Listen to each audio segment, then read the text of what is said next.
Bonjour et bienvenue dans Histoire et Gastronomie. On se retrouve 2 fois par mois pour parler d'histoire de la gastronomie. Influence, histoire vraie, mondialisation et dates clés sont les 4 séries développées dans ce podcast.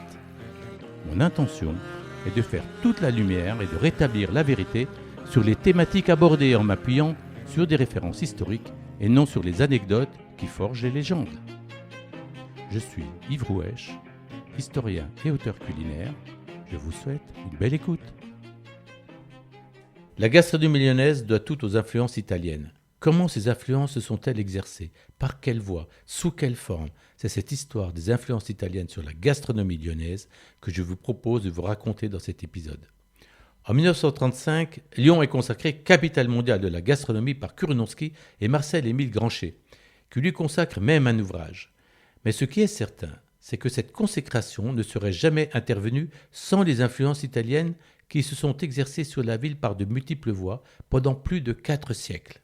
Tenez-vous bien, la liste est longue. Bugne, pâté-croûte, cervelas, quenelle, tripes, abats, béatilles, gratons, cardons, artichauts, voilà quelques spécialités bien identifiées dans le patrimoine gastronomique lyonnais qui nous arrivent directement des nombreux marchands et banquiers italiens présents lors des foires de Lyon à la Renaissance. C'est aussi à la Renaissance que le roi François Ier accorde à 2 Piémontais le privilège d'implanter à Lyon une nouvelle activité, l'industrie de la soie, qui va nourrir et enrichir la ville pendant 4 siècles. Cette activité qu'on appelle la fabrique va donner naissance aux canuts, les ouvriers laborieux de la soie, et aux soyeux, les marchands négociants de la soie. Elle va donner naissance aux cuisinières bourgeoises, puis aux mères lyonnaises au XIXe siècle, et donc à la cuisine populaire des bouchons, aux mâchons, et enfin à la cuisine gastronomique de tradition lyonnaise. Enfin, nous devons encore aux artisans italiens l'introduction de l'art du chocolat et de celui de la glace au XVIIIe siècle. Cette immense influence italienne prend brutalement fin le 25 juin 1894.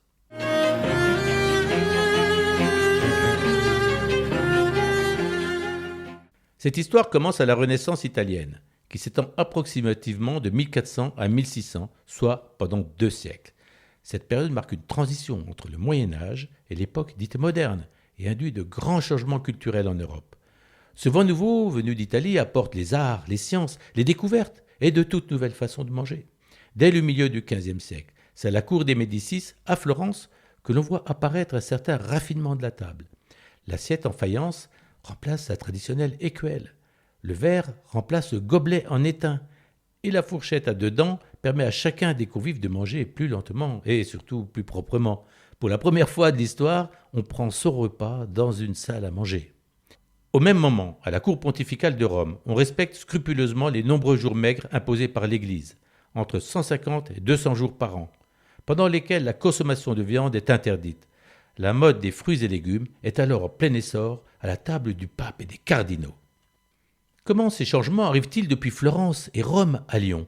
La gastronomie lyonnaise prend racine au milieu du XVe siècle, quand, en 1463, Louis XI donne le privilège à la ville de Lyon de tenir 4 foires franches de 15 jours, suivies par 4 foires aux monnaies et au paiement d'une même durée. Ces foires attirent dans la ville plusieurs milliers de marchands venus des provinces voisines, mais aussi de toute l'Europe et surtout d'Italie. Elles font de Lyon la 2e ville du royaume, le principal centre du commerce et du négoce des épices européens et une véritable place forte bancaire. À compter de cette période, la ville connaît une vague d'immigration italienne sans précédent qui peut s'expliquer par 3 événements majeurs. Tout d'abord, la situation politique en Italie, ensuite le succès des foires et enfin la position stratégique de Lyon comme ville frontière. À la fin du Moyen-Âge, la situation politique en Italie est critique. Les antagonismes politiques au sein des villes italiennes, Venise, Florence, Rome, Milan, Naples, qui fluctuent selon les alliances et les pouvoirs en place, ainsi que les conflits et les complots, ont pour principale conséquence de pousser nombre de familles à quitter leur terre natale pour assurer leur sécurité. Lyon, carrefour naturel avec l'Italie et grand centre de commerce européen par ses foires, devient la principale destination de l'immigration italienne. Il ne faut pas oublier qu'à la Renaissance, la séparation entre le Royaume de France et le Saint-Empire romain germanique dont fait partie le duché de Savoie suit approximativement le Rhône et la Saône. Lyon est donc à la frontière entre ces 2 entités. La grande vague d'installation des Italiens à Lyon s'opère avec le succès des foires entre 1460 et 1510. Des marchands installent des membres de leur famille ou des représentants permanents pour les représenter, sur place pendant et même hors des périodes de foire. Les marchands, négociants et épiciers italiens sont suivis par l'arrivée de banquiers, florentins, milanais et lucquois qui installent des succursales dans la ville et supplantent les banquiers lyonnais. Ces banquiers étendent leur pouvoir, de façon tentaculaire en prêtant l'argent nécessaire à la monarchie française pour mener ses expéditions maritimes et surtout ses guerres d'Italie. Aucune campagne militaire ne peut être menée sans l'argent des banquiers italiens qui en profitent pour négocier à leur avantage des privilèges, exemption de taxes ou d'impôts, lors des foires avec les rois de France. Enfin, en 1494, lorsque Charles VIII décide de se lancer dans les guerres d'Italie, pour établir sa souveraineté sur le royaume de Naples et le duché de Milan, il doit forcément passer par le Piémont, et donc par le duché de Savoie qui s'étend jusqu'aux portes de Lyon. Ces guerres d'Italie sont une suite de conflits militaires menés par les souverains français en Italie pour faire valoir ce qu'ils estimaient être leurs droits héréditaires sur le royaume de Naples, puis sur le duché de Milan. Expliquons-nous. Jusqu'en 1442, le royaume de Naples était aux mains de la maison d'Anjou, maison cadette des Capétiens. À cette date, le roi Alphonse V d'Aragon, soucieux des intérêts de la couronne d'Aragon en Italie, en prend le contrôle. Il évince la maison d'Anjou, représentée par le roi René du royaume de Naples. La maison d'Anjou essaie alors sans relâche de reprendre possession. Son dernier représentant, René d'Anjou, meurt en 1480. Ses droits sur le royaume de Naples passent alors au royaume de France, où règne Louis XI, puis à partir de 1483, Charles VIII. En 1486, certains barons du royaume de Naples, restés fidèles à la maison d'Anjou, se révoltent. Vaincus, ils se réfugient en France. Les monarques français essaient alors de faire valoir leurs droits sur ces territoires pendant 65 ans. Charles VIII, Louis XII, François Ier puis Henri II, au cours des 11 campagnes militaires menées en Italie, entre 1494 et 1559, vont utiliser Lyon comme base arrière. Ils trouvent dans cette ville frontière tout le ravitaillement et le financement qu'exigent les guerres, et à cet effet, ils stationnent dans la ville avec leurs cours et leur armée plusieurs mois durant. Alors, résumons-nous. À la Renaissance, la ville connaît une vague d'immigration italienne en raison de la situation politique en Italie, du succès des foires et de la position stratégique de Lyon comme ville frontière. Cette arrivée massive d'Italiens à Lyon va permettre l'introduction dans la ville de nombreuses spécialités culinaires. La Renaissance voit aussi l'arrivée de Catherine de Médicis en 1533 pour son mariage avec le second fils de François Ier, le futur roi Henri II. Issue d'une riche et puissante famille toscane, la future reine, alors âgée de 14 ans, est habituée à l'opulence et au raffinement. Elle aurait amené avec elle non seulement des recettes personnelles de cuisine et de nouveaux produits, mais aussi maints cuisiniers, pâtissiers et confiseurs florentins qui auraient enseigné l'art du raffinement de la table à leurs homologues de la cour de France. Toutefois, s'il y a eu de nombreux artisans et artistes italiens présents à la cour de France pendant la Renaissance, qui contribuèrent à introduire à la fois des produits alimentaires et des habitudes de table, aucun écrit de chroniqueur, aucun témoignage ne vient corroborer cette influence supposée de Catherine de Médicis sur la gastronomie française. Plus qu'une légende, c'est un véritable mythe gastronomique qui s'est construit a posteriori sur la pseudo-révolution gastronomique apportée par Catherine de Médicis à la cour de France. Cependant, bien que ce mythe soit remis en cause depuis les années 1970, les historiens ne remettent pas en cause l'influence que l'Italie et les Italiens ont eue sur l'art culinaire et la gastronomie française depuis le début des guerres d'Italie. On le reconnaît, l'introduction de nouveaux fruits et légumes et surtout de l'art de la confiserie qu'ils maîtrisent à la perfection. Les souverains français et la cour ont découvert avec émerveillement le faste des cours princières italiennes et pontificales lors des guerres d'Italie. Impressionnés par ce renouveau intellectuel et artistique, ils mettent tout en œuvre pour importer dans leur royaume la culture, le mode de vie raffiné des Transalpins et leur gastronomie. Celle-ci va non seulement s'installer à la cour, mais aussi arriver rapidement à Lyon, qui est alors la deuxième ville du royaume. En effet, les souverains français sont reçus officiellement à Lyon à 12 reprises, entre 1476 et 1600. Si on ajoute à ces visites officielles leurs nombreux séjours dans la ville avec la cour et leur armée pour mener les guerres d'Italie, le succès international des foires et la position stratégique de la ville, celle-ci s'est totalement transformée. Elle est devenue un véritable carrefour économique, financier et diplomatique, et un centre militaire d'envergure où se côtoient diplomates, banquiers, marchands, poètes, aristocrates et rois. Comme nous l'avons vu, la présence italienne à Lyon pendant cette période de la Renaissance est indéniable.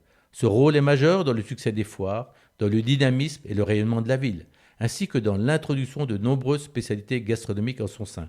Cardon, artichaut, tripes, abats, béatilles, gratons, pâté croûte, bugnes, cervelas, quenelles. La liste est longue. C'est ce que nous allons voir maintenant.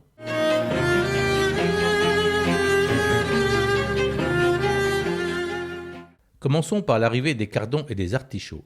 Si les Romains consommaient déjà le cardon à l'Antiquité, il est un peu oublié au Moyen-Âge avant de revenir sur les tables à la Renaissance avec la mode des légumes venus d'Italie. Le cardon est servi probablement pour la première fois à Lyon lors d'un dîner officiel donné le 25 février 1548 par les autorités municipales aux ambassadeurs suisses à l'occasion de la naissance de la princesse Claude, deuxième fille d'Henri II et de Catherine de Médicis.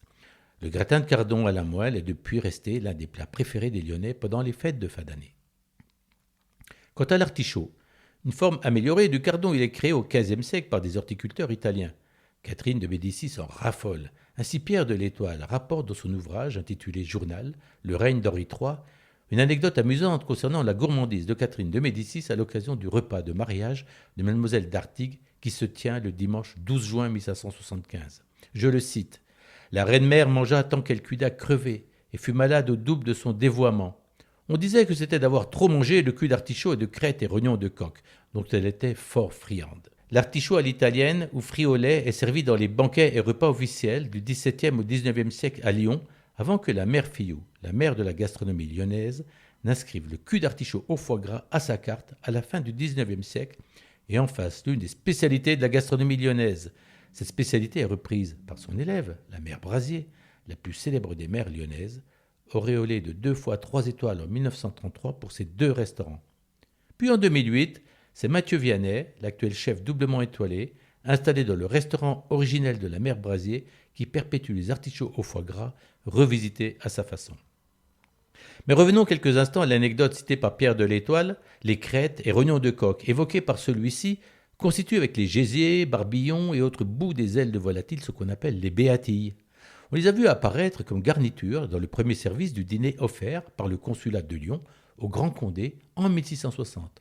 En fait, lors de ce dîner, il est servi au premier service un grand potage de 8 poulets farcis de béatilles. Le ragoût de béatilles est resté l'une des spécialités de la cuisine populaire des bouchons lyonnais, encore servi récemment par Gilles Maisonnave dans son bouchon comptoir Brunet de la rue Claudia. Le pâté en croûte, voilà une autre spécialité lyonnaise. À l'occasion du fameux dîner donné aux ambassadeurs suisses en 1548, sont aussi servis des pâtés chauds de grenouilles, d'escargots, de beveson, de saumon, etc. Ses origines remontent à l'ère romaine, où il était déjà apprécié par l'empereur Néron. Apicius, dans son De Re Coquinaria, l'art culinaire, publié au 1er siècle de notre ère, donne plusieurs recettes de patina, qui ne sont rien d'autre que des recettes de pâté en croûte de tétine de truie, de poulet, bec-figue ou grive, cuit dans un moule en bronze. À Lyon, le pâté en croûte se dit pâté-croûte, et nul n'a à ce jour trouvé les origines de cette appellation spécifique. Déjà très en vogue au XVIe et XVIIe siècle, le pâté-croûte est plus que jamais d'actualité à Lyon. Il fait même l'objet d'un championnat du monde annuel depuis 2009, concours qui a totalement réhabilité le pâté-croûte artisanal face à son homologue industriel qui envahissait les étals. Enfin, sachez, qu'on le baptise pâté-croûte ou pâté en croûte, dans le reste de la France, ces appellations sont de toute façon un pléonasme, car dans tous les livres de cuisine de l'histoire des temps, le pâté est toujours cuit dans une croûte. Sinon, c'est une terrine. On voit apparaître ces appellations en croûte au tournant des années 1970. Lyon est reconnu pour ses plats de cochonaille et de tripes, faits de bas morceaux, peu chers. Mais connaissez-vous la trilogie de la tripaille lyonnaise ? Gras double, andouillette à la fraise de veau et tablier de sapeur sont les 3 mamelles de la tripaille lyonnaise. On sait que les Grecs et les Romains consommaient déjà les tripes, tout comme les Gaulois. Il semblerait qu'elles aient été un peu oubliées au Moyen-Âge pour revenir en force à la Renaissance. Marie-Joseph Moncorgé, dans son ouvrage intitulé Lyon 1555, capitale de la culture gourmande au XVIe siècle, nous raconte que le nombre de tripiers à Lyon a été multiplié par 3 entre 1500 et 1550. Elle interprète cette évolution par le fait que les abats sont revenus à la mode avec l'arrivée des marchands italiens. Encore eux, pendant les foires de la Renaissance, amenant dans leur bagage culturel cette tradition romaine de la consommation des tripes et leurs plats dérivés, les andouilles et le gras double. Les Italiens ont aussi laissé dans la ville bien d'autres spécialités emblématiques, comme la bugne, le cervelas et la quenelle. Nous allons y revenir dans un instant.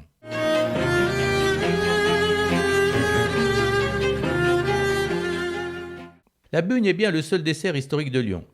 Et la tarte à la praline alors? Les Lyonnais ne jurent que par elle.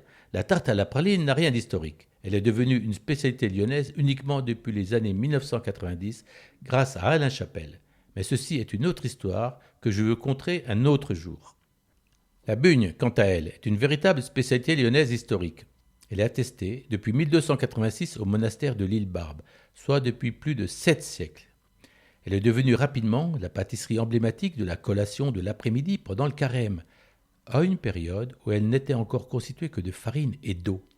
La bugne sous sa forme actuelle, confectionnée avec du lait, du beurre et de la farine, s'est déployée dans la ville à compter de la fin du XVIIIe siècle sous l'impulsion des vitriers friteurs.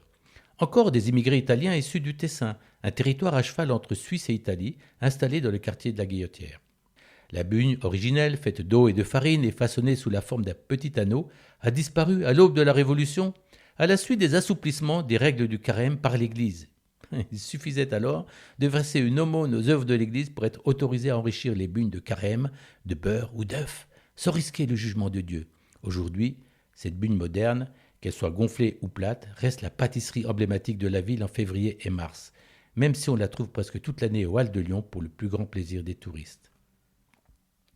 Vous connaissez le saucisson à cuire. Lyon en possède une variante de luxe, fabriquée avec les meilleurs morceaux du porc et enrichie de pistaches et ou de truffes. C'est le cervelas. Selon certains, le cervelas lyonnais tire ce nom du fait que l'on ajoutait dans le passé de la cervelle dans sa préparation.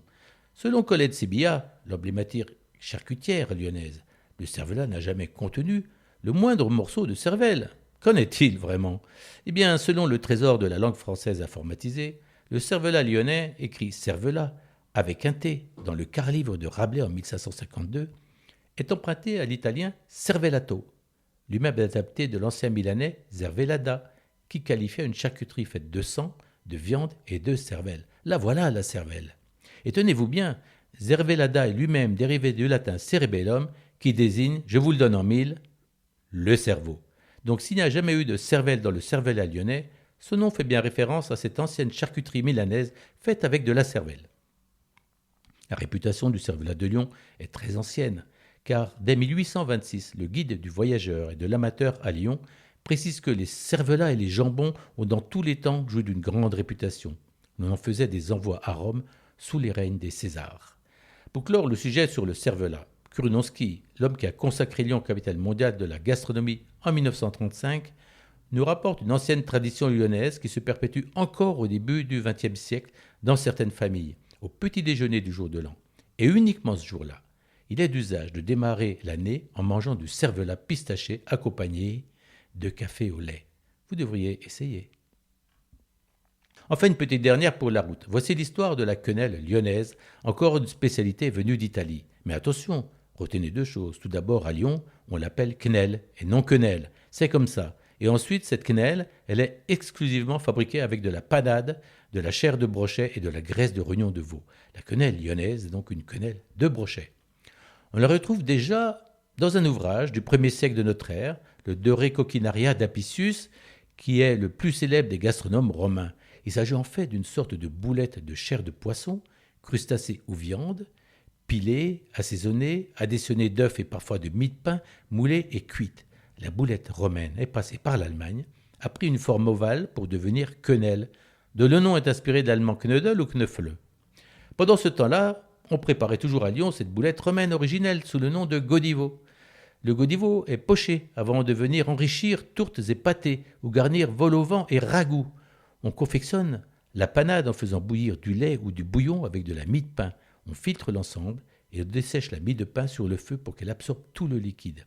On prépare ainsi au XVIIe et XVIIIe siècle, et certainement bien avant, des godivos de toutes sortes de veaux, de blancs de volaille, aux truffes, de gibier, aux champignons, de carpes, de brochets, de turbots, d'anguilles de mer. Jusqu'à la fin du XVIIIe siècle, on ne rencontre pas la moindre évocation de la quenelle dans les livres de cuisine.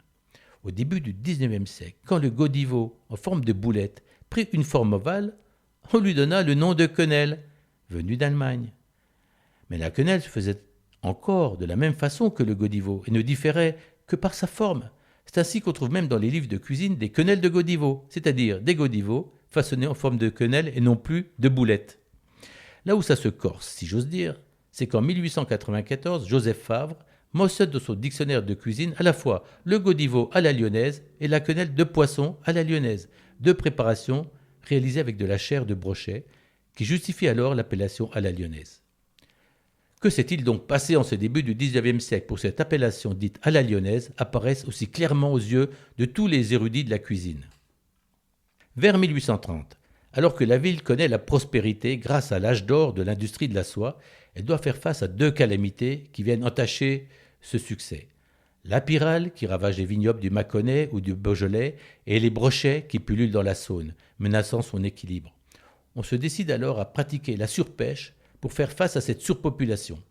Mais se pose alors la question de l'utilisation de la chair de tous ces brochets dont on ne sait que faire. C'est Félix Benoît qui avance l'hypothèse dans la cuisine des Traboules en 1983 que ce serait le maître pâtissier lyonnais Charles Morateur qui aurait eu l'idée d'incorporer cette chair de brochet dans de la pâte à choux, utilisée comme panade, donnant ainsi naissance à la quenelle lyonnaise. C'est une hypothèse que nous réfutons, car aucun écrit ne vient attester cette affirmation. Plus encore, Benoît Poirier, un neveu et successeur de Charles Morateur, publie en 1931 un ouvrage intitulé « Le bréviaire de la cuisine », dans lequel il donne en bonne place la recette des quenelles de brochet du restaurant Morateur, sans jamais s'en attribuer la paternité. Vous pensez bien que si son oncle en avait été l'inventeur, il n'aurait pas manqué d'en faire état. C'est donc l'histoire de la création de la quenelle lyonnaise au brochet, qui fait la gloire de la cuisine bourgeoise du XIXe siècle, relève encore de la légende, bien qu'elle soit fortement inspirée de la boulette romaine, comme nous l'avons vu. Sa popularité est déjà acquise au début du XXe siècle, sous l'égide du charcutier Joseph Moine, dont les quenelles sont inscrites à la carte du restaurant de la mère Fillou, puis de la mère Brasier. Aujourd'hui, nul touriste en goguette à Lyon n'oserait quitter la ville sans avoir dégusté une quenelle lyonnaise sauce nantois, c'est-à-dire avec une sauce aux écrevisses.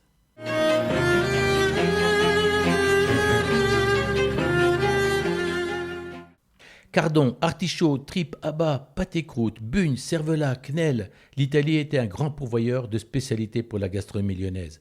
Cela fait déjà beaucoup pour une seule nation. Mais au XVIe siècle, alors que les foires déclinent, naît une nouvelle activité, l'industrie de la soie, qui va faire rayonner la ville pendant 4 siècles et donner naissance aux mères lyonnaises, aux bouchons et aux mâchons, qui font la réputation gastronomique de la ville au XXe siècle. Lyon doit encore cet apport majeur aux Italiens. L'histoire commence ainsi. En 1536, François Ier donne à deux Piémontais le privilège de la fabrication des étoffes d'or, d'argent et de soie, qui installe la fabrication de la soie à Lyon. Ainsi est née la fabrique, avec ses soyeux et ses canuts, qui connaissent son apogée au XIXe siècle. À la Révolution, 40% de la population lyonnaise, soit 60 000 personnes, travaillent pour l'industrie de la soie. Soyeux et bourgeois gravitant autour de cette industrie génèrent de belles fortunes, ce qui leur permet d'employer à leur domicile des employés de maison, dont des cuisinières bourgeoises. Mais après les révoltes des canuts des années 1830-1840, l'externalisation de la fabrication de la soie hors des murs de la cité et la crise financière américaine de 1929, l'industrie de la soie s'arrête brutalement. Les bourgeois et notables de toute la région n'ont plus les moyens d'entretenir leur domesticité et doivent licencier leur personnel. Leurs cuisinières sont les premières à faire les frais de ce marasme, car elles sont les mieux payées des domestiques. Se retrouvant sans emploi, elles se reconvertissent naturellement dans ce qu'elles savent faire de mieux, la restauration, donnant ainsi naissance aux mères lyonnaises. Les unes embrassent la haute gastronomie, à destination de leurs anciens maîtres devenus leurs clients, et acquièrent la notoriété. Les mères Guy, Fillou, Brasier, Léa, Castin donnent naissance à la cuisine gastronomique lyonnaise. Paul Bocuse, formé chez la mère Brasier, perpétue cette cuisine gastronomique lyonnaise dans la seconde moitié du XXe siècle.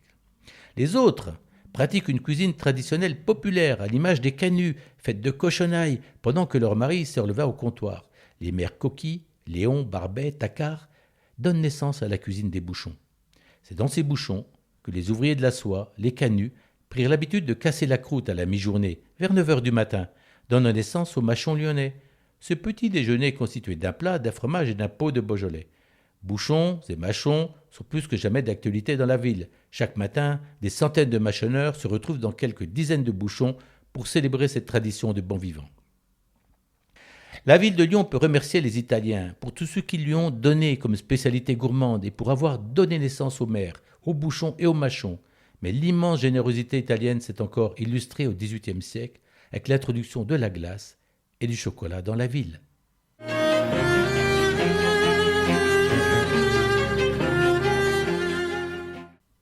Au XVIIIe siècle, ce sont encore les Italiens qui ont introduit à Lyon l'art de la glace et celui du chocolat. Si Catherine de Médicis s'est vue servir à sorbet tutti frutti lors de son mariage en 1533 à Marseille, ce n'est qu'en 1762 qu'Antonio Sprifico, un immigré napolitain, ouvre la première boutique de limonadier glacier à l'enseigne du Jardin de Flore, place des Terreaux à Lyon. En 1780, il s'installe aussi dans la vaste plaine des Brotteaux, aménagée en zone de promenade et, grâce à ses 25 enfants, donne naissance à plusieurs générations de glaciers. Au XIXe siècle, les glaciers italiens se multiplient dans la ville. Rattachés aux pâtissiers, regroupant aussi les confiseurs et chocolatiers, on sert la glace chez tous ces artisans italiens. Elle est encore vendue par des glaciers ambulants qui sillonnent la ville sur la place Bellecour et au parc de la Tête d'Or. Cet âge d'or des glaciers va être contrarié par la concurrence des glaces industrielles. Un seul glacier artisanal de cette grande époque a survécu jusqu'à nos jours. Il s'agit de la maison Nardone, installée dans la ville depuis la fin de la Première Guerre mondiale. Et le chocolat alors, comment est-il arrivé à Lyon ? L'Italie découvre le chocolat en 1606, grâce à Francesco Carletti, grand voyageur et marchand italien. L'introduction du chocolat à Lyon est due à Pietro Casati, maître verrier italien, installé à la Guillotière. Sa renommée démarre quand il se met à fabriquer, en 1743, le thermomètre centigrade à mercure, dit thermomètre de Lyon, à la demande de son inventeur, le physicien Jean-Pierre Christin. 30 ans plus tard, vers 1774, et pour diversifier ses activités, Pietro Casati décide de proposer à sa clientèle du chocolat à boire, alors très à la mode en France. Avec ses descendants, ils ouvrent plusieurs établissements, dont celui de la rue Impériale, devenue rue de la République, connue sous le nom de maison Casati, et réputée pour ses crèmes, cafés, chocolats et glaces, mais surtout pour la qualité de sa restauration. Avec son cadre luxueux et son service stylé, il devient l'un des meilleurs restaurants de la ville, jusqu'à la fin du XIXe siècle. La famille Casati est imitée par d'autres Italiens, les Toni, Poulet, Bianchini, Bianchi et Maderni, qui s'installent comme chocolatiers, glaciers et restaurateurs. En 1868, les chocolatiers italiens vivent un véritable âge d'or. Ils sont 33 chocolatiers installés dans la ville. Malheureusement, cette belle influence italienne sur la gastronomie lyonnaise va se terminer tragiquement. Cette saga du chocolat italien prend brusquement fin le 24 juin 1894 avec l'assassinat du président de la République, Sadi Carnot, rue de la République à Lyon, alors qu'il était venu dans la ville à l'occasion de l'exposition internationale. Quand on apprend que l'auteur du crime est un anarchiste italien, du nom de Sante Geronimo Caserio, la foule se déchaîne contre tous les établissements tenus par des Italiens. Les vitrines des restaurants Casati sont brisées, les locaux dévastés et incendiés. La famille Casati est contrainte de fermer définitivement ses restaurants. Les 2 restaurants Maderni subissent le même sort. Ils vont laisser le champ libre à l'émergence de nouveaux chocolatiers lyonnais, dont la très renommée maison Voisin, qui s'installe dès 1897, et la chocolaterie Révillon en 1898, devenue aujourd'hui le principal fournisseur de la grande distribution papillote, avec 400 millions de papillotes vendus chaque année avant Noël. Ce déchaînement de violence à l'encontre de la population italienne de Lyon provoque un vent de haine à l'encontre de toute la communauté italienne qui est incriminée et prise pour cible. Ce crime annonce le clap de fin de l'influence italienne sur la gastronomie lyonnaise, une influence qui s'est exercée pendant au moins 4 siècles. Pour clore ce podcast, je répète ce que je vous avais dit en introduction.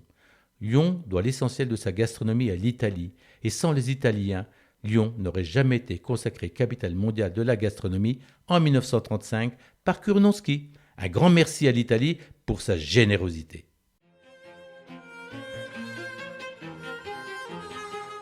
Je vous remercie de m'avoir écouté et j'espère que cet épisode vous a été profitable. Si c'est le cas, n'hésitez pas à soutenir mon initiative sur Apple Podcast en faisant défiler la page de mon podcast Histoire et Gastronomie jusqu'à la section Notes et avis et en laissant une note 5 étoiles et un commentaire.